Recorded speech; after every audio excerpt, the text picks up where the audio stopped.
जब तुझसे नहीं सुलझे तेरे उलझे हुए धंधे, भगवान के इंसाफ पर सब छोड़ दे बंदे। मुश्किल तेरी हर एक वो आसान करेगा, जो तू ना कर सका वो बस भगवान करेगा। दोस्तों, अगर आप अपनी एक स्ट्रगल फेज में है और उस पॉइंट पे है जहां से भविष्य आपको बहुत डरावना लगता है, आप साहस के साथ आगे बढ़ना तो चाहते हैं और उस पॉइंट पे पहुंचना चाहते हैं जहां आप अपनी ड्रीम लाइफ को जी सकें, तो ये वीडियो टीचिंग आपके लिए है। स्ट्रगल फेज में हमें किस बात का ध्यान रखना है वो मैं आपके साथ शेयर करूंगी, क्योंकि मैंने अपने स्ट्रगल से क्या सीखा है, दो एग्जाम्पल से मैं आपके साथ शेयर करना चाहूंगी। आज मैंने एक रैंडम जो रील है वो देखी और वहीं से मुझे प्रेरणा मिली कि मुझे इस पे बात करनी चाहिए।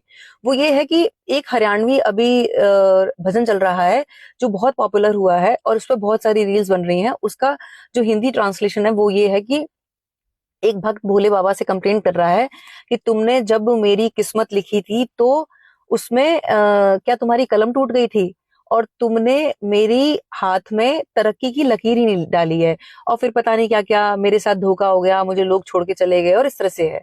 तो मतलब वो भक्त पूरी तरह से कंप्लेंट मोड में है। अब दुर्भाग्य ये है कि जो यूथ है वो इन लाइन से अपने आप को रिलेट कर रहा है। उसका कारण ये है कि यूथ पूरी तरह से बिजी है, प्रोडक्टिव नहीं है। मतलब वो पूरी समय रील्स देख रहा है। अब जब हम सिर्फ रील्स देखते रहेंगे, प्रोडक्टिविटी हमारे भीतर नहीं होगी, तो फिर ग्रोथ कैसे होगी, कैसे वैल्यू होगी।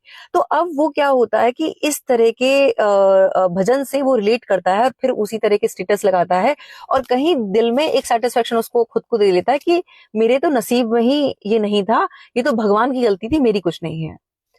इस बात को आप भली प्रकार से समझ लें कि अगर आप इस तरह के भजन सुनेंगे तो आपका भविष्य भी वैसा ही होगा।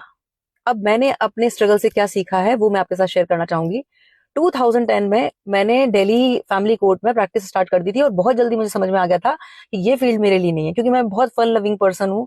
मुझे मेमोरीज क्रिएट करने में बहुत मजा आता है। मुझे भीतर से एक प्रेरणा मिली कि मुझे बतौर मेकअप आर्टिस्ट अपना करियर स्टार्ट करना चाहिए। अब जैसे ही मैंने इस पे एक्शन लिया तो जो मेरे रिश्तेदार थे उनके लिए ये एक हंसी का बहुत बड़ा मुद्दा था।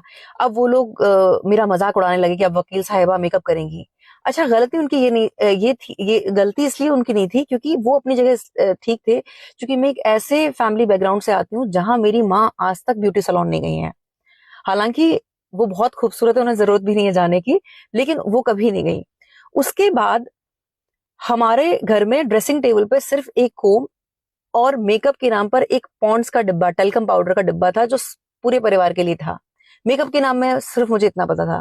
तो अब ऐसे में मुझे ये सब चीजें बहुत भयभीत कर रही थी कि मेरे जब जो रिश्तेदार हैं मेरा मजाक उड़ा रहे हैं, तो भविष्य तो मुझे दिख ही नहीं रहा था, स्ट्रगल करना ही था। फिर रात को सोते वक्त मैं दो भजन सुन के सोती थी। पहला था कि जहां ले चलोगे वहीं मैं चलूंगा, जहां नाथ रख दोगे वहीं मैं रहूंगा, ना कोई अलाहना ना कोई अर्जी, कर लो करा लो जो है तुम्हारी मर्जी। इस भजन ने मुझे सरेंडर भाव में जीने का प्रोत्साहन दिया और हिम्मत दी। इस विश्वास के साथ मैं डटी रही। 5 साल मैंने जी तोड़ मेहनत करी और जब मैं अपने क्लाइंट्स को सर्व करती थी उससे पहले मैं भजन सुनती थी कि मेरा आपकी कृपा से सब काम हो रहा है और करते हो तुम कन्हैया मेरा नाम हो रहा है। ईश्वर की कृपा से 5 साल की मेहनत के बाद द टाइम्स ऑफ इंडिया ने मेरे काम को सराहा और उसके बाद national international music album, Hollywood Bollywood के सेलिब्रिटीज और यहाँ तक कि ये अपना जो एक्ट्रेस वो है, कौन है वो, Priyanka Chopra and Nick Jonas, उनकी वेडिंग यहीं जोधपुर में हुई थी, उसमें मुझे काम करने का मौका मिला। वेटरन एक्टर हैं कुलभूषण खलबंदा साहब, वो उनके साथ काम करने का मौका मिला। बहुत सारे सेलिब्रिटीज। लेकिन ये सब मैं अपनी वो दिखाने के लिए नहीं, मैं आपको ये बताना चाह रही हूँ, यूथ को बताना चाह रही हूँ कि हम जिस तरह के भजन को सुनेंगे उसी तरह का हमारा ऑरा होता है, उसी तरह की हमारी एनर्जी होती है, और जिस तरह की हमारी एनर्जी होती है फिर हम फ्यूचर में उसी तरह के इवेंट्स को अट्रैक्ट करते हैं। तो बहुत बड़ी जिम्मेदारी है कि हम क्या सुन रहे हैं। अब दूसरा एग्जाम्पल जो है वो है 2019 का।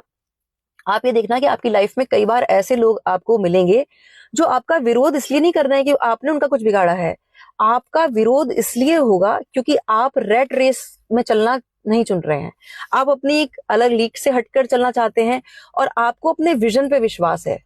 अब ये जो आपस में जो लोग हैं ये एक दूसरे को पसंद नहीं करते हैं, लेकिन क्योंकि बात आपको गिराने की है इसलिए ये एकजुट होंगे और इनके जिंदगी का एकमात्र उद्देश्य होगा कि आप ऊपर ना चढ़ जाए और वो आपको नीचे खींचेंगे। मेरी भी जिंदगी में सिचुएशन थी, तो मैं भगवान से प्रे करती थी और एक बड़ा सुंदर सूफी सॉन्ग है वो गाती थी, मतलब सुनती थी, मेडिटेट करती थी कि सर फिरी हवा रोक ले उसे, तूने जो बनाया है बिगाड़ने ना दे, मेरी हार में तेरी हार है, हारने ना दे मुझे तू, हारने ना दे। मतलब उस परम शक्ति की अगर मैं हारती हूं तो हार मेरी नहीं है, हार आपकी है। अब आप देख लो कि मुझे कैसे बचाना है। और जितना मैंने इस भजन पर, इस सूफी सॉन्ग पर मेडिटेट किया, तो मैंने देखा कि उन सबकी जो एनर्जी नेगेटिविटी में थी, मुझे गिराने में थी, उतने ही शक्ति के साथ ईश्वर ने मुझे बढ़ाया और मुझे और बेटर उसमें वर्जन में मुझे ट्रांसफॉर्म करा। यहाँ ये समझना जरूरी है कि गरज ये नहीं कि दिया तेरा है या मेरा हो, गरज ये नहीं कि दिया तेरा हो या मेरा हो, बुझाने वाले की ख्वाहिश सिर्फ ये है कि यहां सिर्फ अंधेरा हो। ऐसे लोगों से बच के चलने की, और ये लोग क्या कह रहे हैं उस पर हमें फोकस नहीं करना है, और जो हम सुन रहे हैं उसे बहुत रिस्पॉन्सिबिलिटी के साथ सुनना है। अब अगर कोई छोड़ के चला गया, कोई इस संसार को छोड़ के चला गया, तो फूटी किस्मत और पिंजरे के पंछी रे, इस तरह के सॉन्ग सुनने से बेहतर ये है कि शिव समा रहे मुझ में और मैं शून्य हो रहा हूं। जब हम इस तरह के भजन को सुनते हैं तो हमें हीलिंग मिलती है। अगर आपको स्टेज पे परफॉर्मेंस देनी है और आपका कॉन्फिडेंस कहीं शेक कर रहा है, तो जरूरत है खुद को एकाग्र होकर हेडफोन कान में लगाएं और आप भजन सुने, श्री राम जानकी बैठे हैं मेरे सीने में। जब आप इस भजन को बार बार सुनेंगे तो कॉन्फिडेंस भीतर से आएगा।